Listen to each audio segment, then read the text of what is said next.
In the forgotten corners of Derbyshire, there stands a manor that devours its own history, Blackwood Hall, a name that whispers terror even among the bravest souls.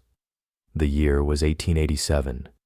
Thomas Blackwood, a wealthy industrialist, had just completed his monstrous estate, 27 acres of misty countryside, its stone walls older than memory itself.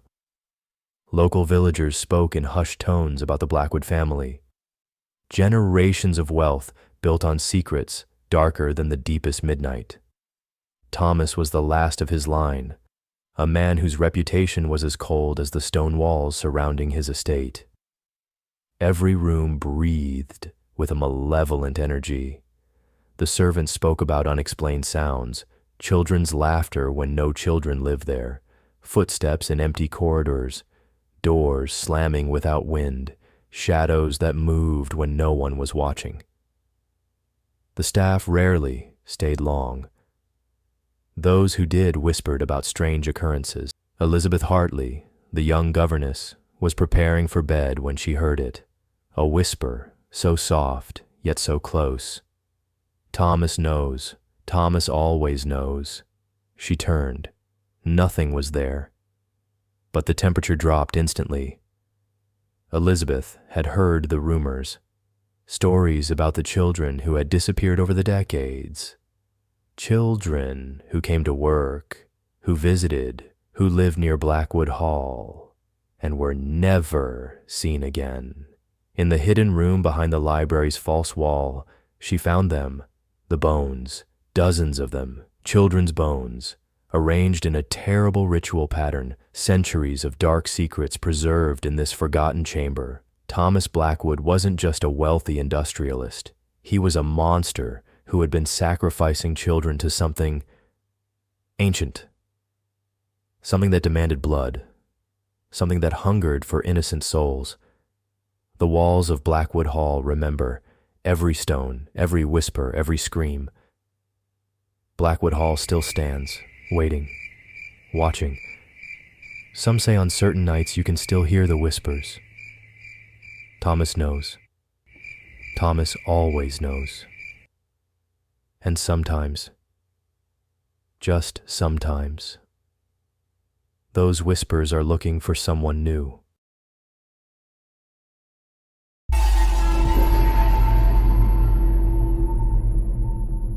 Listen carefully. This is not just a story. This is a curse that hunts you through time and screen. In the year of our Lord, 1362, a love so forbidden would birth a nightmare that would echo across centuries. Brother Alaric, a Benedictine monk with fire in his heart, fell desperately in love with Lady Eleanor, daughter of a powerful Norman lord.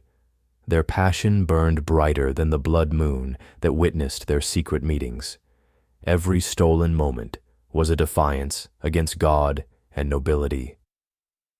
But secrets never stay hidden. Her father, a man of brutal medieval justice, discovered their forbidden romance. His rage was a tempest that would consume everything. On a night when darkness seemed to breathe, he dragged Eleanor to the family cellar. Her screams echoed against stone walls as he sealed her alive beneath a cross-marked slab. Brother Alaric found her later. Her delicate hands were torn and bleeding, her fingernails shredded from desperate scratching against unyielding stone. In that moment of absolute grief, he carved a curse so powerful it would transcend generations. Amor hic negadus ambulabet usque ad diem judici. Love denied here shall walk until judgment day. Centuries passed, the land remembered, the curse waited. In 1863, Reverend Henry Bull constructed Borley Rectory, unknowingly building directly above this ground of ancient pain.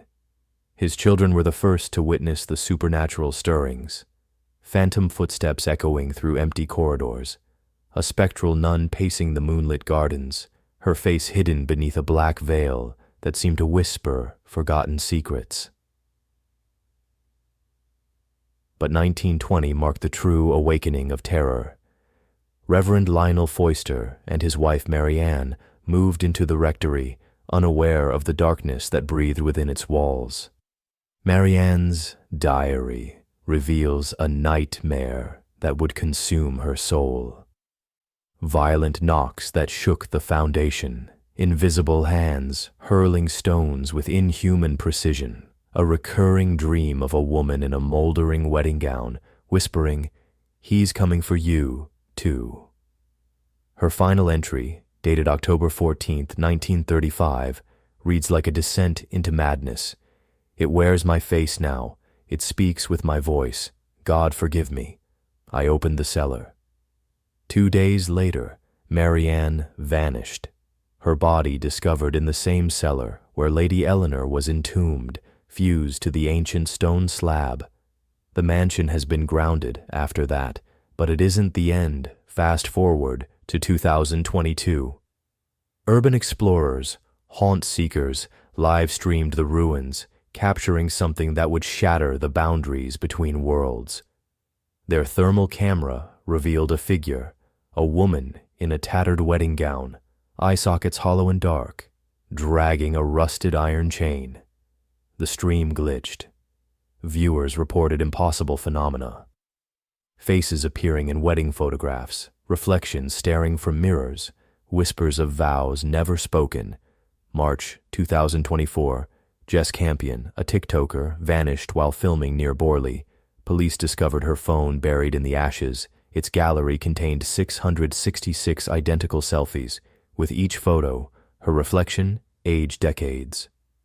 The final image? A faceless nun clutching a medieval wedding ring engraved with Eleanor's name. The curse spreads through screens.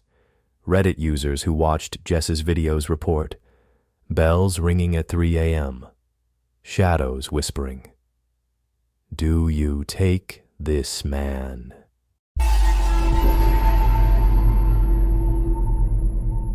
Imagine a place where screams are trapped in stone. It's a living nightmare.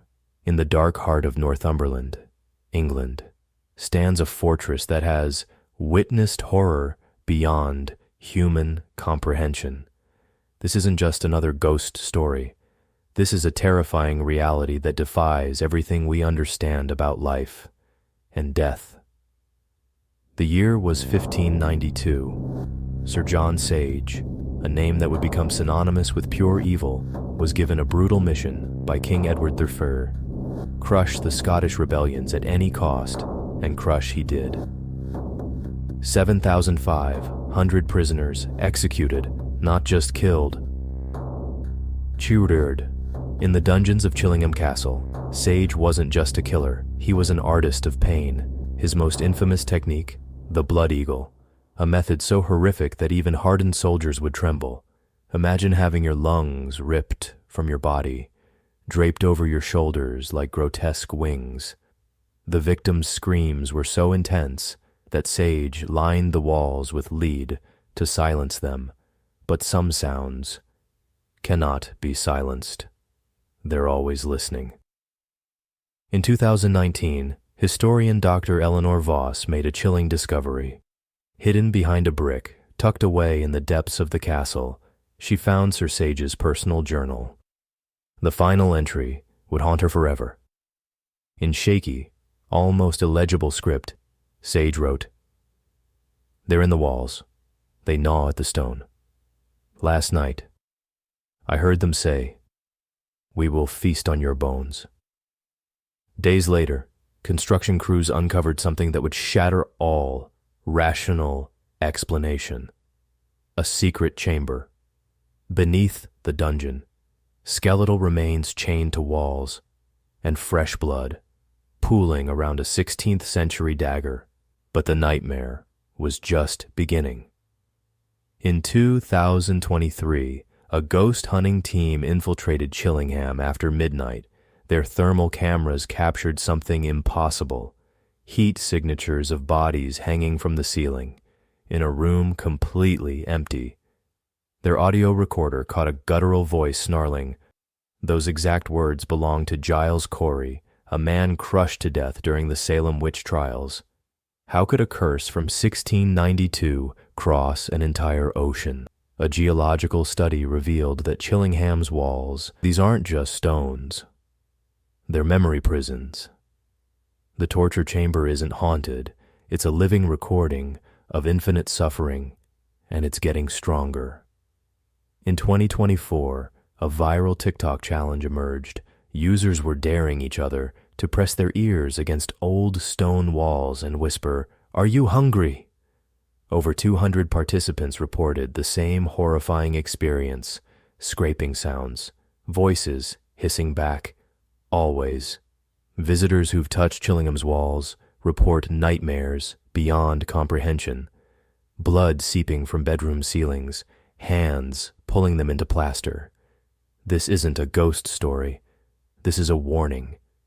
Chillingham's horror isn't trapped in the past. It's learning. It's waiting. And soon, it might be coming for you. Are you hungry?